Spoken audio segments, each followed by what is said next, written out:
Radio Horror at TerrorCon with an interview with a couple of the guys from the new Spooky World, which is in Rhode Island now. This is a different Spooky World than you've ever seen before. We're here with Chase and Mark. Chase happens to be the director of Spooky World, and Mark is one of the fantastic employees who runs around like a serial killer and all sorts of other weird stuff. Thanks for doing the Radio Horror YouTube page, guys. Thanks for having us. How did you get involved with Spooky World? You want to start, guys? Yeah, right there on the spot. I actually. You like that, don't you? Yeah. I actually originally started in Green Bay at Terror on the Fox. Our director there got hired at Spooky World, and he had a spot for me, so I came on out. I wanted it a little bigger and a little crazier than Terror on the Fox in Green Bay, so I came out and just jumped into the position. And how did you get involved? I started 5 years ago by responding to a blind ad on Craigslist, believe it or not. Came in for my interview, and right at the interview actually fell in love immediately, and I've been with him ever since. What are some of the things that are different about Spooky World compared to previous years?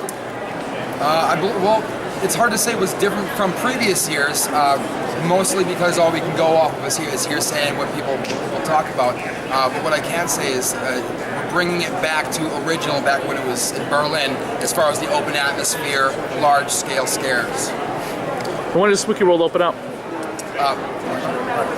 Last weekend of September, at both locations, we'll be doing a buy one, get one free at both places. And then it's mostly weekends throughout the month of October. And it's happening in Berlin again? Nope. No, I'm sorry. There's a location in Cranston, Rhode Island at Mulligan's Island, and also up in New Hampshire, still at Litchfield is our mothership. Cool. And what's the big attraction this year?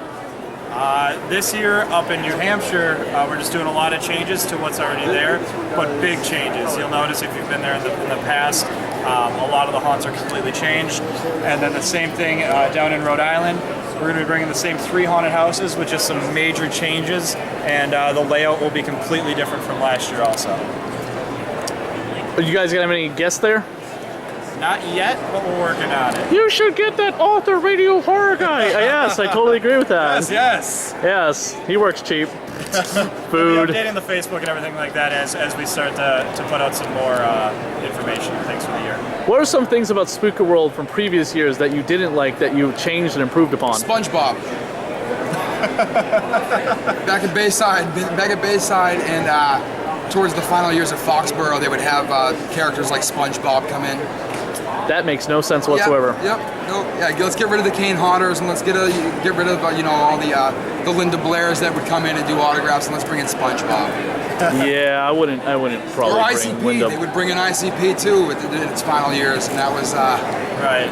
That was the end of Spooky World, old Spooky World. I wouldn't bring in Linda Blair either, but that's okay. We're trying to make sure that You're not gonna bring in cosplayers, are you? No. Thank God. We're trying to bring it back to the real scary. Get some horror comic book artists like Steve Niles. Try and get Robert Kirkman. I know he's really big with The Walking Dead, but there's a lot of great horror comic book art people out there that do stuff. Get the guys behind Lock and Key. Something like that. I can't, get Scares and Care to help you out, because they usually got great contacts with horror celebrities. Yep. Local horror authors as well. There's a ton of them in the area. A ton of great horror local filmmakers like Skip Shea and Jason Torrey and stuff like that. Right. Chris Denmead, he wrote this Undead or a Joke. So thanks guys for coming on the Radio Horror YouTube channel and talking about the new and improved, hopefully, Spooky World. Absolutely.